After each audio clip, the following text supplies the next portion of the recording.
Olá pessoal, seja bem-vindo a mais um episódio do podcast Catalisadores. Esse que é o nosso espaço para a gente conversar sobre missão, igreja, cultura. E falando em cultura, Serginho já está do outro lado do mundo. A gente teve esse episódio aí de intervalo aí. Agora, Serginho, é nova vida. Agora a gente tem aí um delay aí de quantas horas mesmo, Serginho, para você tá aqui com a gente? Eu tô 12 horas na frente do horário de Brasília. Meu Deus do céu. Conta pra nós, Serginho, como é que foi essa sua chegada aí e o primeiro episódio de você no Japão. Como é que tem sido essa experiência aí? Pois é, vai ser um pouco estranho porque a gente tá fazendo esse episódio aqui e aí depois o pessoal vai voltar para os outros episódios que eu tô nos Estados Unidos, mas é porque deu um vácuo aí, deu um buraco nesse episódio 12 ou 13 aí, e depois em mais 15 que a gente vai estar aqui e depois vai voltar para os Estados Unidos. E aí depois, quando terminar esses episódios, a gente ainda grava os últimos 6, eu acho que é por aqui, não é isso? Exatamente. Mas, cara, a gente está aqui já há quase 20 dias, 2 semanas e meia, e já acostumamos com o horário um pouco, já estamos dormindo bem melhor.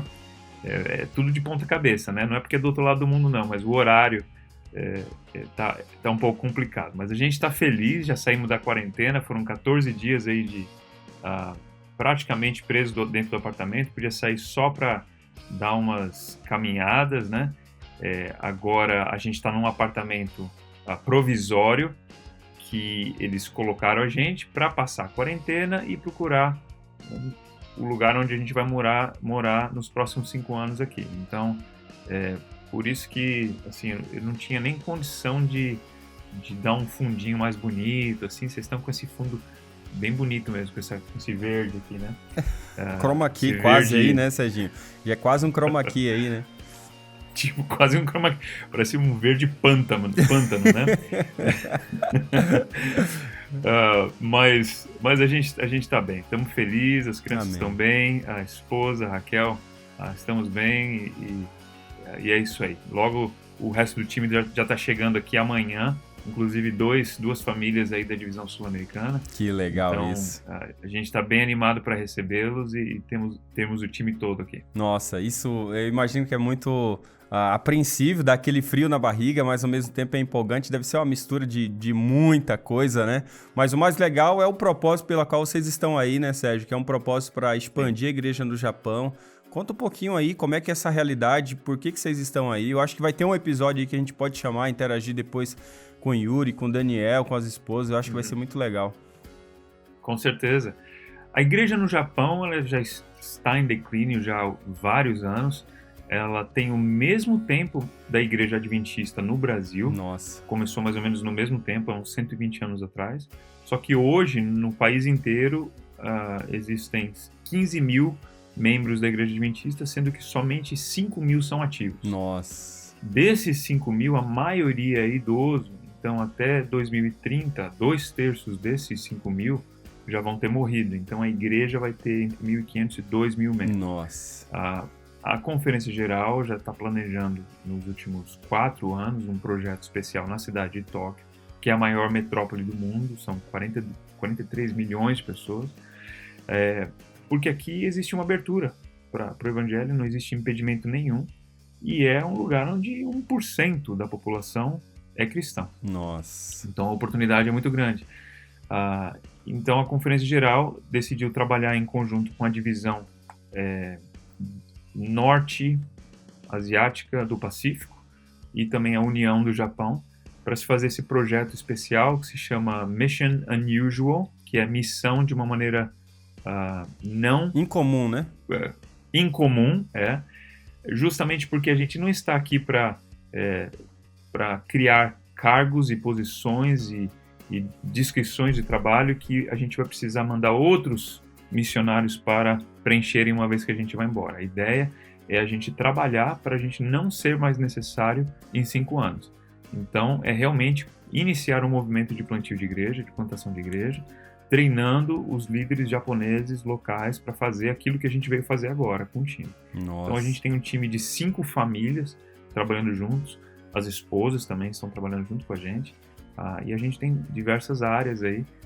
Eu vou estar cuidando da área de plantio de igreja, de treinamento, que é basicamente o que eu estava fazendo nos Estados Unidos. E cada um vai ter a sua função. A gente deixa para um outro episódio para falar sobre isso daí. Com certeza. Mas é basicamente isso. Cara, eu gostei da parte que você falou, a gente tá vindo aqui para se tornar desnecessário.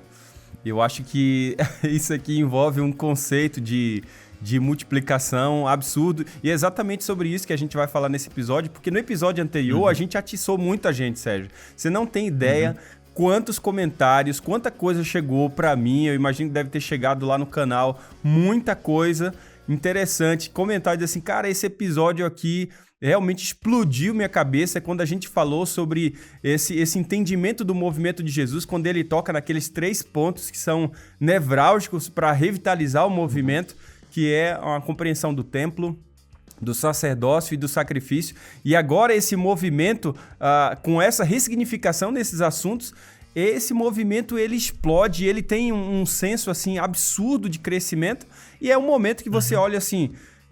Você vê isso muito em Jesus, né? No momento que o movimento está nascendo, e ele já havia lançado essas bases, naquele momento ele sai. E, uau, e agora, né?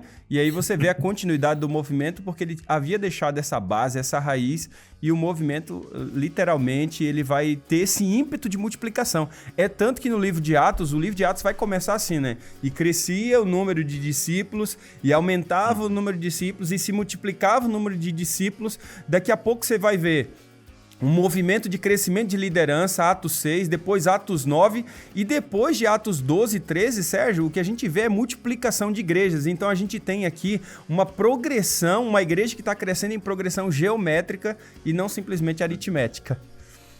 Sim, exatamente.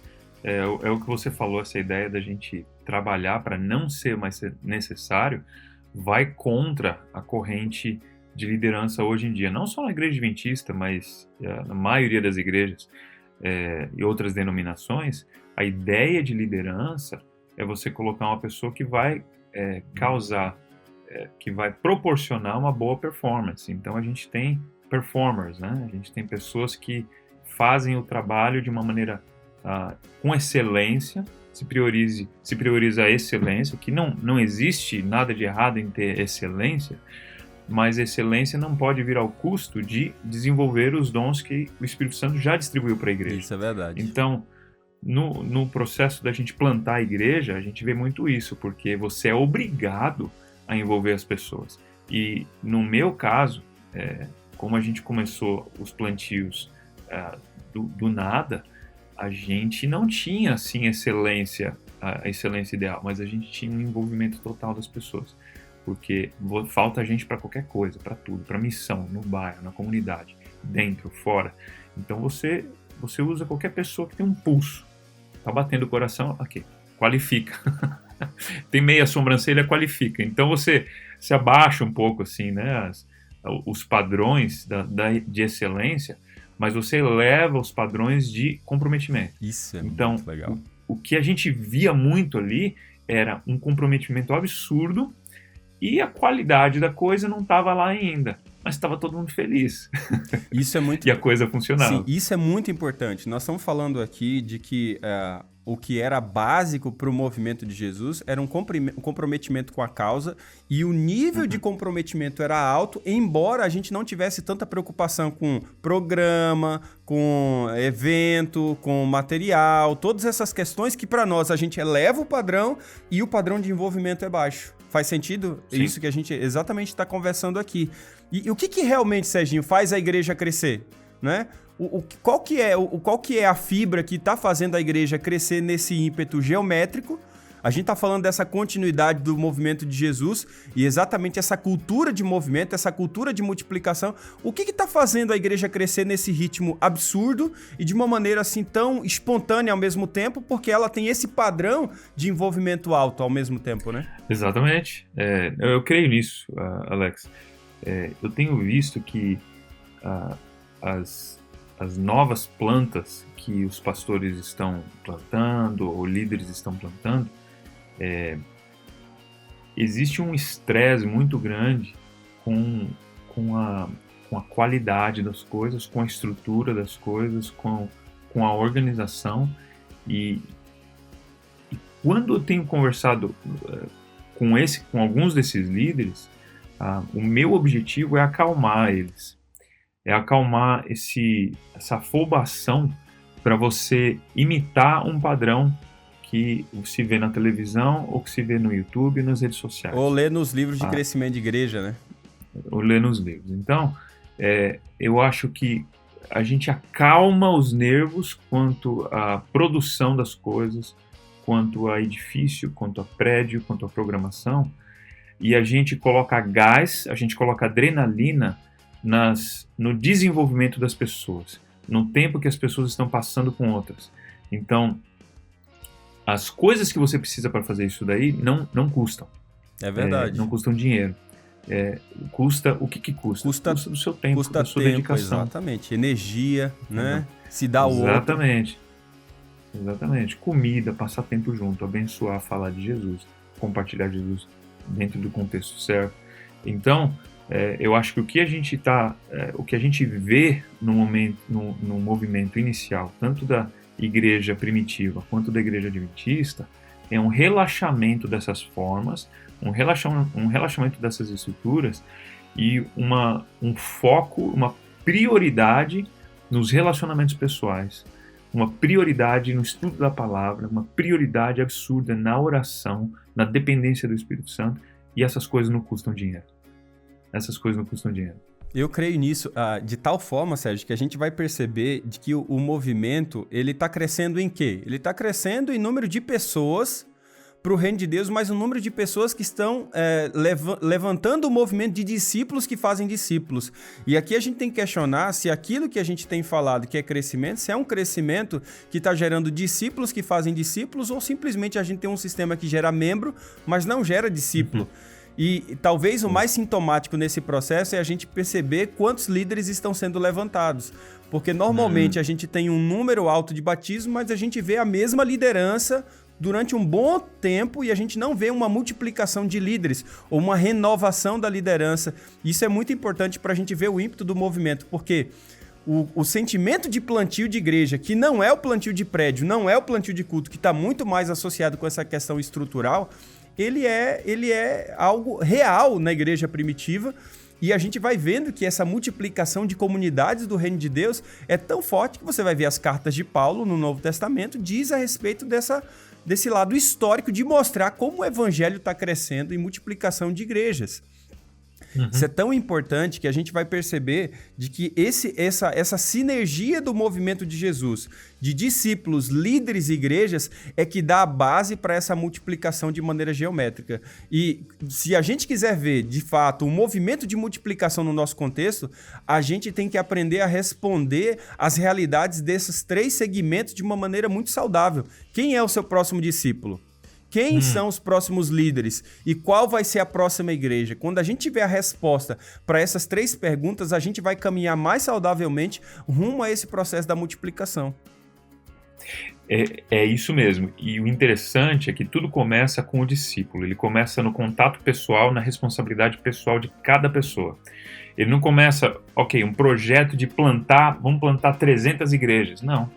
No movimento de Jesus, você começa no 1 a 1. Jesus, que é Jesus, pegou 12. Exato. Aí ele fala, vai você e faça o mesmo, façam discípulos. O movimento, ele começa com a obediência ao mandamento de ir e fazer discípulos, não ao ir e plantar igrejas. Não existe um mandamento para plantar igreja, porque o mandamento, ele começa com a responsabilidade pessoal. Então, hoje, existe uma moda, é algo que tá assim, bem quente, assim, né? Não sei usar a expressão certa, você criticar a liderança da igreja, né? E eu não vou entrar nos méritos disso, porque é indiferente. Não, posso estar errado, tá, Alex? Mas eu acho que é indiferente. Se a liderança lá em cima está fazendo isso ou está fazendo aquilo. A pergunta é, qual é o seu discípulo que você fez no ano passado? Qual é o discípulo que você está fazendo esse ano? E qual que é o próximo discípulo que você vai fazer? Se você não tem como responder essas perguntas, o problema não é na liderança, o problema é com você. Exato. E o foco na liderança ou defeitos da liderança que na verdade, todos nós temos defeito, só eles estão mais em evidência, então é muito fácil apontar o dedo, é uma maneira da gente esconder a nossa própria deficiência de desobediência a um mandamento direto de Jesus. Então, o problema da igreja não é os líderes, o problema da igreja sou eu, porque eu sou a igreja. Então, se eu não tenho como responder essas perguntas, quer dizer que eu vivo em rebelião, eu vivo em desobediência, então não tenho moral nenhuma para apontar o dedo para os líderes. Então, eu acho que chegou um momento da gente se humilhar, e esse é o chamado que Deus faz para a igreja. Se o meu povo, que se chama pelo meu nome, né, se a gente se humilhar e se a gente orar, a solução está ali. Então, olhar para dentro. Começa com discípulos que fazem discípulos, líderes que geram líderes.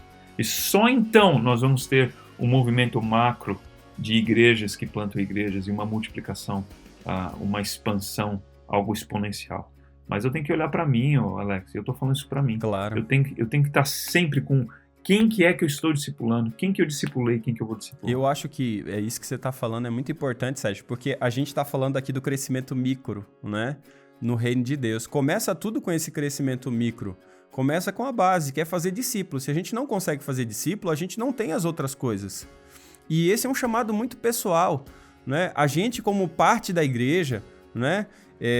Eu tenho muita dificuldade quando a gente também diz o seguinte, eu entendi o que você quis dizer, não era nesse sentido, eu sou a igreja. Muitas pessoas acham que levam para o outro lado esse ponto também, né? A igreja é a comunidade de crentes, é o povo de Deus reunido com esse propósito de participar da missão de Deus, mas ela parte de uma responsabilidade individual, de que é ser um discípulo de Cristo e participar da missão que ele nos deu.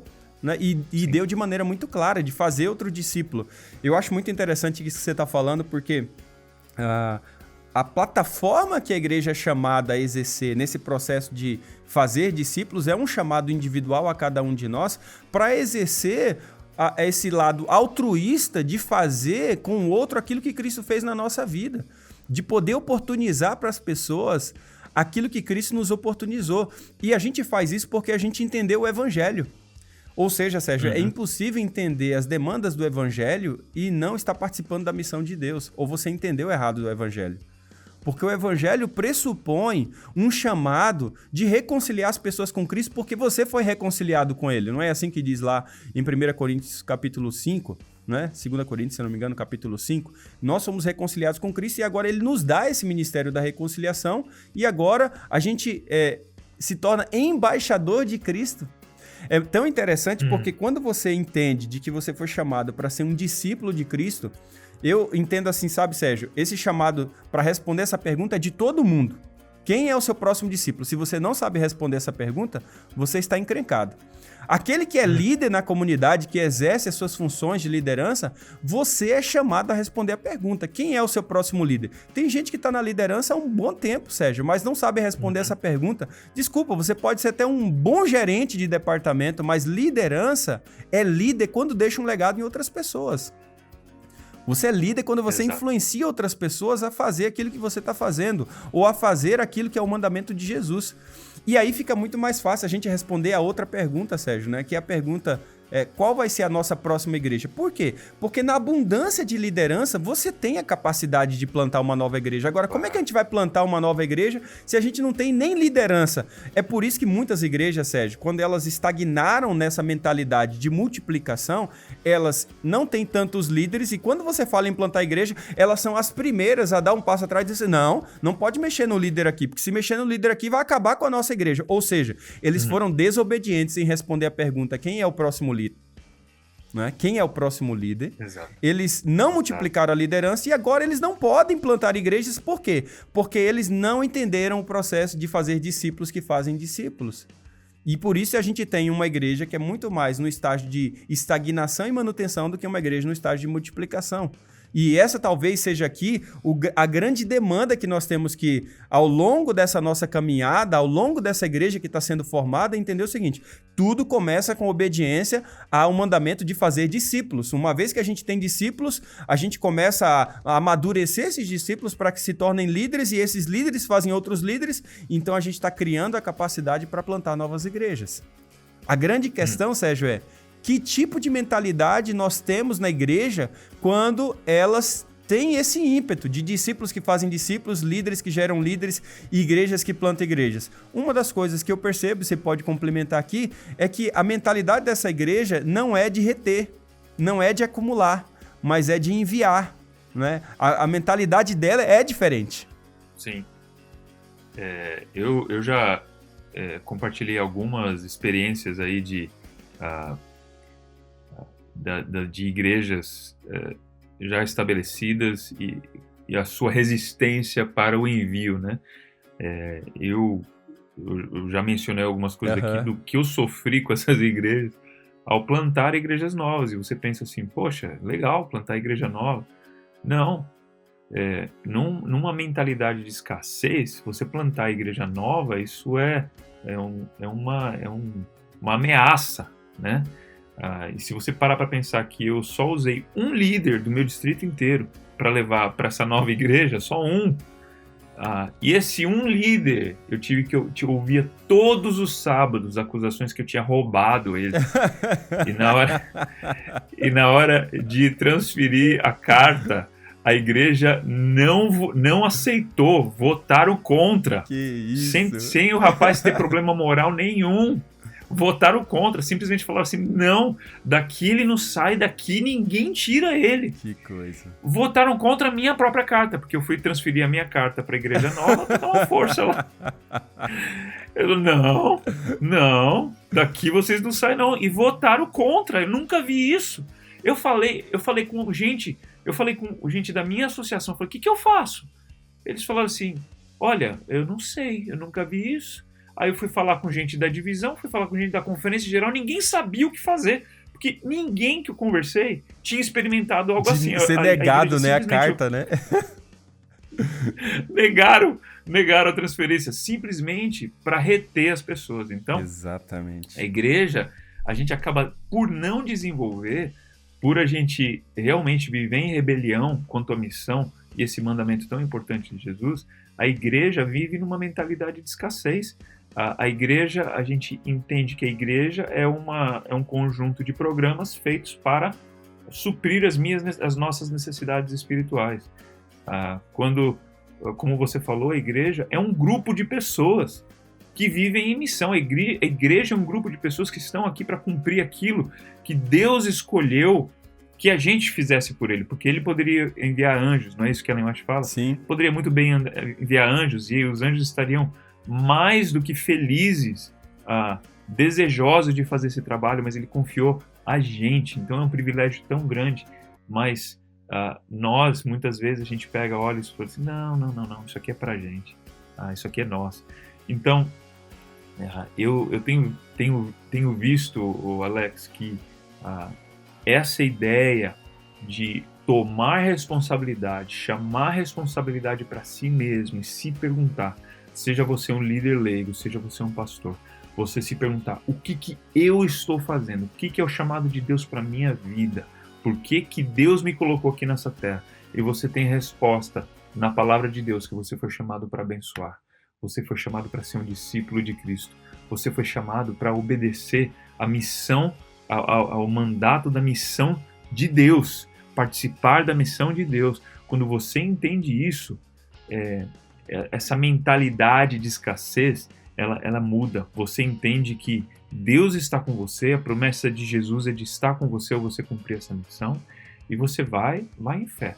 A gente está aqui no Japão, eu não sei como que a coisa vai acontecer aqui, Alex. Assim, a gente está orando por você, Sérgio. Obrigado, a gente precisa muito. A igreja aqui e o Japão precisa da oração, porque Deus ama esse lugar aqui. As pessoas aqui precisam conhecer. É verdade.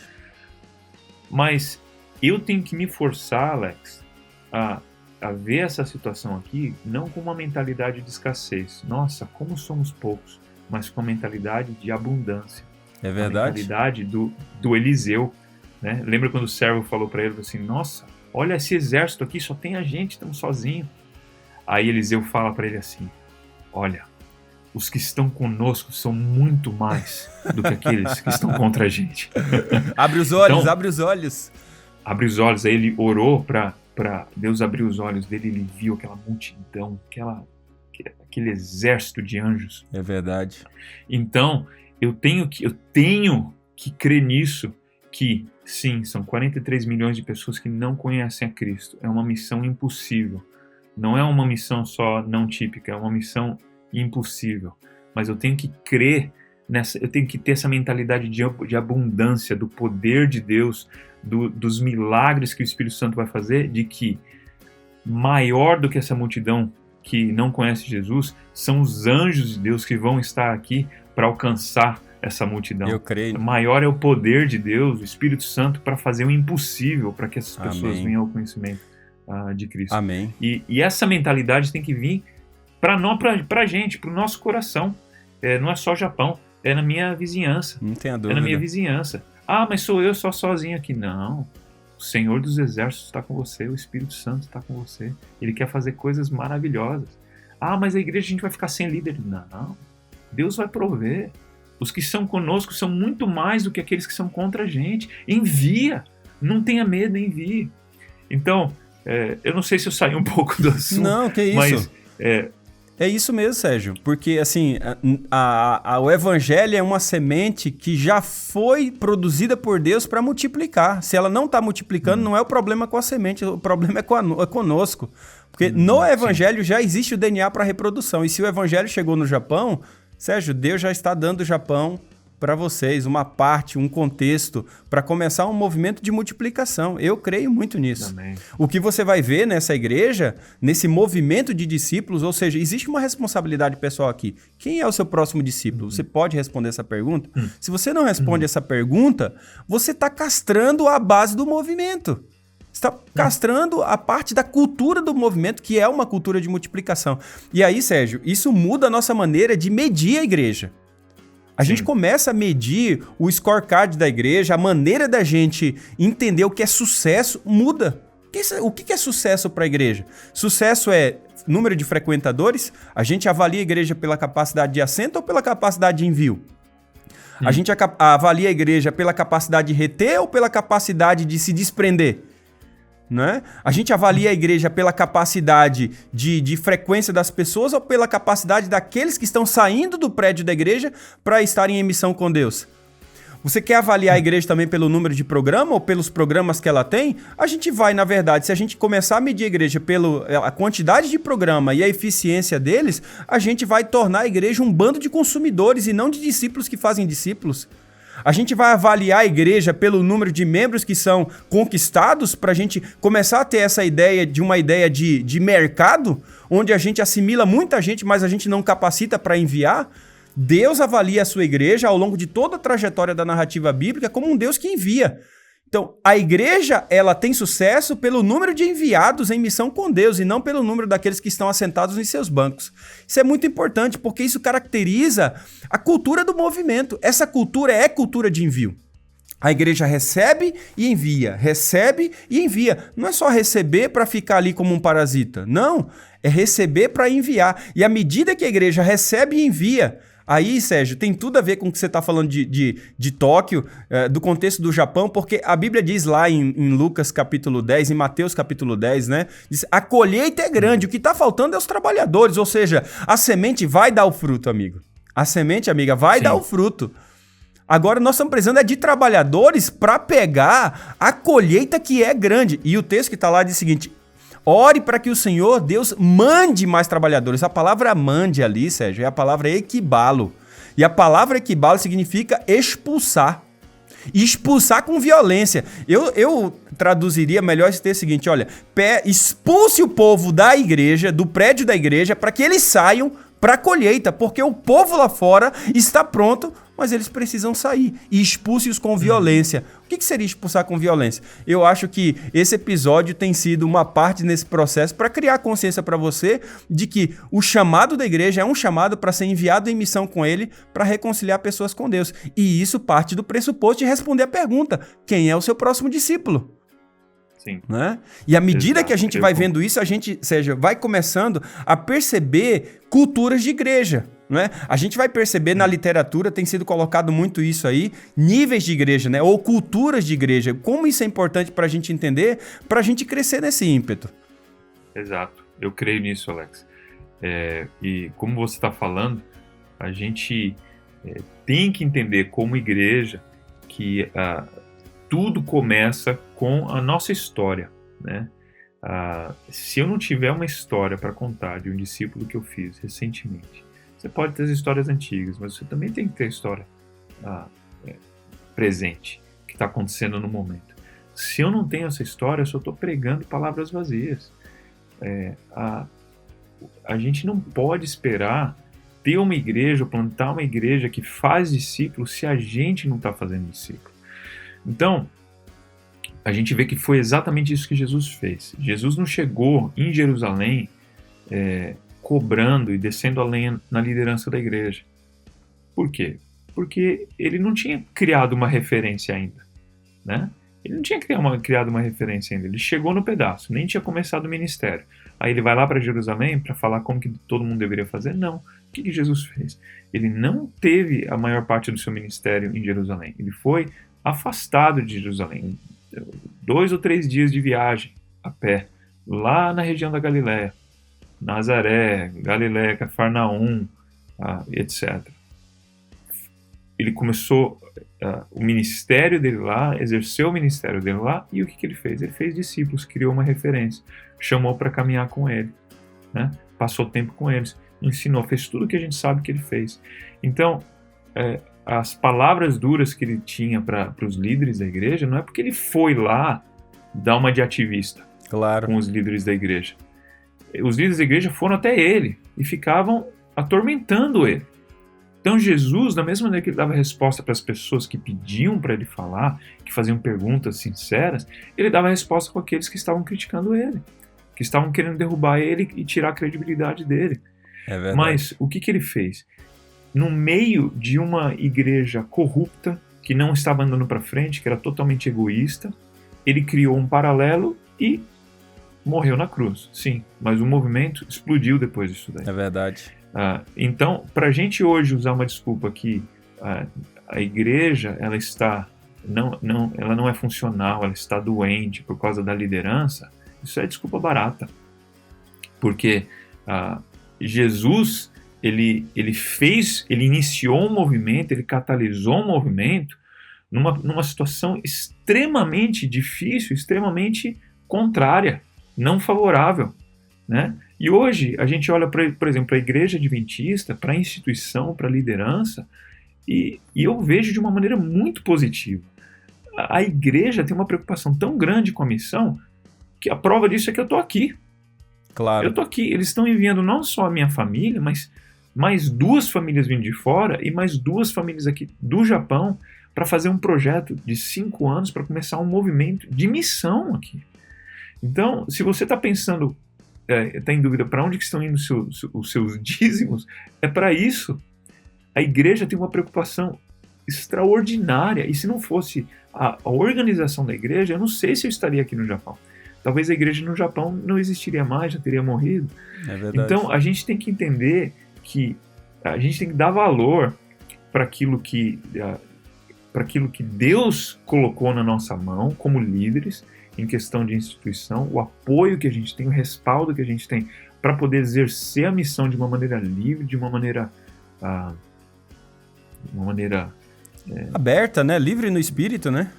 Exatamente. Sim, eu vejo outras denominações, antes de se plantar uma igreja, o cara tem que ficar 2 anos levantando fundos. É isso mesmo. Entendeu? Hoje, a gente não precisa fazer isso na igreja adventista. Você vai plantar. Se você é um líder leigo, você consegue plantar com o apoio da igreja, com o apoio de um pastor. Se você é pastor, você consegue plantar, você tem um salário que vai te manter naquela missão. É isso mesmo. Então, não tem absolutamente nada, Alex, impedindo hoje a igreja de ser uma igreja que envia, de ser uma igreja não egoísta, de ser uma igreja altruísta, de nós sermos discípulos obedientes, focando em discipular indivíduos. A gente não está no desespero que a gente precisa ir, vamos plantar a igreja, encher de um monte de consumidor para a gente poder se manter, a gente não precisa disso. Até porque não se sustenta, né, Sérgio? Não se sustenta, né? Com o tempo não se sustenta.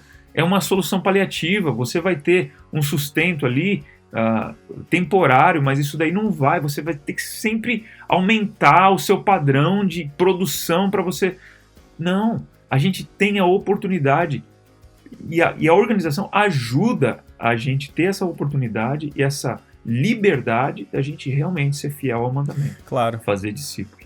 E desses discípulos a gente tornar líderes e sair plantando a igreja. Eu tenho a impressão de que assim, a gente tem 3 tipos de pessoas e ninguém aqui tá vendo tudo cor-de-rosa também, né, Sérgio? Ninguém vê tudo cor-de-rosa. A gente tem dificuldades, tem problemas, são humanos. E com certeza você vai ter dificuldade. Você vai ter, eu vou ter, todo mundo vai ter. Se a gente for colocado em funções que requer decisões difíceis, a gente vai ter dificuldades em algum momento da nossa vida.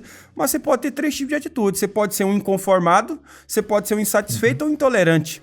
O inconformado é aquele que sim, vê a dificuldade, vê o problema, mas propõe a solução, ou se torna parte da solução. Propõe alternativa, diz assim, isso não vai continuar a acontecer, vamos fazer diferente, vamos melhorar isso aqui. Você pode ser um insatisfeito, só ver o problema. E não é difícil ver problema na igreja, Sérgio, é um tique e um teco para ver problema. A coisa mais fácil que tem é ver problema na igreja. E você pode ser ainda um intolerante, né? Além de ver o problema, ainda meter o pau e não ser parte de solução nenhuma, mas ser um bom crítico. Eu acho que isso está bem na moda hoje em dia, devido até ao contexto social que nós estamos vivenciando. A gente tem muita gente satisfeita, muita gente tolerante, mas a gente precisa de gente inconformada. Gente que vê o problema e se torna parte da solução. E muitas vezes, Sérgio, fazendo isso de maneira silenciosa. Quantas e quantas vezes o ACTS é um movimento assim, é um movimento silencioso e gradativo, onde a gente trabalha... Você não vai ver nada em Facebook, você não vai ver nada. Você está vendo agora, através do podcast Catalisadores, um pouco daquilo que a gente já trabalha na residência e tentando alargar um pouco as fronteiras para que outras pessoas que são parte do grupo base tenham acesso a esse material, tenham acesso a uma referência. Nós estamos falando aqui de uma igreja que tem uma cultura de multiplicação, não uma cultura de subtração e nem uma cultura de adição. Você sabe que nós temos muitas igrejas com cultura de subtração e adição, muitas. E o grande desafio aqui é a gente ter uma igreja com cultura de multiplicação. Sérgio, eu acho que a gente tem, assim, o nosso papo iria longe aqui se a gente fosse falar dos níveis da igreja. Igreja de nível 1, que é a igreja que está declinando. Igreja de nível 2, que é uma igreja que está estagnada. A gente não vê crescimento nessa igreja. É uma igreja que ela não está produzindo liderança. É uma igreja que ela está focada apenas em abrir para culto. Né? Elas estão ali simplesmente fazendo aquela rotina de sempre, o culto, o programa, aquilo que vem da associação. Elas não têm uma vida orgânica de ministérios acontecendo, de uma vida de discípulos que fazem discípulos. A igreja de nível 3 é uma igreja que está adicionando membros, é até um crescimento biológico, os filhos da igreja, mais 1 ou 2, mais 3, aquele crescimento de sempre, 10, 15 pessoas. E aí você vai vendo que esse crescimento, Sérgio, ele é baseado muitas vezes na eficiência do programa, mas não porque existe intencionalidade em produzir liderança, em fazer discípulos que fazem discípulos. Não, é fazer programa e trazer aqui o básico do básico, né? Já a igreja de nível 4 e nível 5 são igrejas que estão se reproduzindo, elas têm uma macroadição, elas têm um pensamento de multiplicação de discípulos, e o nível 5, que é o nível mais hard, assim, elas estão numa multiplicação compulsória. O interessante, Sérgio, é que quando essas igrejas começam a andar nesse nível 4 e 5, a gente começa a ver essa cultura de multiplicação. E tudo isso que a gente está conversando aqui é para que vocês sejam uma igreja de nível 4 na caminhada para ir para o nível 5, que é algo que você vai ganhar com o tempo quando você tem essa mentalidade de multiplicação de discípulos, de líderes e de igrejas. Não é algo que você já recebe, é algo que você constrói. Mas se a gente conseguir colocar essa mentalidade de igreja de nível 4, já vai ser algo fantástico no seu projeto de plantio de igreja. É claro, a gente não tem como explorar tudo isso agora nesse episódio. Eu acho que em outros episódios a gente vai tocar nesse assunto, mas isso na prática pode significar o quê, Sérgio? Na prática, na vivência da vida das pessoas, essa igreja de nível 4 em diante, né? Sim, exatamente. Na prática, a gente vai ver uma igreja que é generosa, uma igreja que não hesita em enviar. A gente vai ver líderes que estão se preocupando em fazer novos líderes, estão se preocupando com a nova igreja. A gente vai ver discípulos que estão se preocupando também em passar a convicção que eles têm para uma outra pessoa. E isso daí só acontece através da convivência com as pessoas. São esses 3 níveis, a gente acaba sempre voltando a esses 3 níveis. Agora você tocou num assunto aqui, acho que a gente já pode encerrar, já deu tempo. Mas a gente tem a igreja nível 1, 2, 3, 4 e 5, mas lembra que a igreja ela é feita de indivíduos e a gente tem como avaliar a nossa própria vida. Será que eu sou um cara nível 5 ou será que eu sou um cara Muito nível 1? bom, muito bom. Entendeu? Então, o cara nível 5, ou a moça nível 5, é a pessoa que tem a mentalidade de abundância, não para. Tem o propósito de fazer novos discípulos, ter amizades profundas na vizinhança que vão levar a uma experiência com Deus, eventualmente. Desses aí, você tem pessoas que você desenvolveu como líderes, e dali experiências plantando igreja. Então, e igrejas que plantam igrejas. Então a gente tem como se avaliar e a gente tem como avaliar a igreja também. Mas eu acho que é importante, no clima que a gente está vivendo, Alex, a gente lembrar que a gente tem que olhar para a gente antes, e a gente tem que orar para que Deus possa transformar o nosso coração, para que nós tenhamos um coração humilde, um coração dependente do Espírito Santo, um coração que ama Deus, um coração que ama as pessoas, porque sem isso a gente vai ter métodos aqui, a gente vai ter uma série de podcasts, a gente vai ter um playbook para se seguir, mas não vai ser um movimento do Espírito Santo. Não é isso que a gente precisa ver para que Jesus volte lá. Eu tenho certeza disso. No próximo episódio, pessoal, nós vamos falar sobre como é que a gente continua esse movimento de Jesus, e vai ser muito bom, e tudo isso parte desse pressuposto da resposta dessa pergunta: quem é o seu próximo discípulo? Se você é líder, quem é o seu próximo líder? E juntos como igreja a gente pode se perguntar: quando vai ser a próxima igreja? Qual vai ser a próxima igreja? Onde será essa próxima igreja? Que Deus abençoe você, Sérgio. Foi muito, muito, muito bom. Se deixar aqui, esse episódio vai longe, né? A gente tem muita coisa para conversar, mas a gente tem uma jornada juntos aí, e a gente se encontra então no próximo episódio, falando sobre como é que a gente continua esse movimento de Jesus. A gente aguarda você lá, compartilha com seus colegas, se for relevante para você, compartilha com pessoas, vamos fazer esse canal aí bombar, né? Se inscreve aí no canal aí, aperta o sininho, tudo que tem direito aí, pra gente ver essa mensagem indo para tantas e tantas pessoas, beleza? Um grande abraço, tamo junto e até o próximo episódio.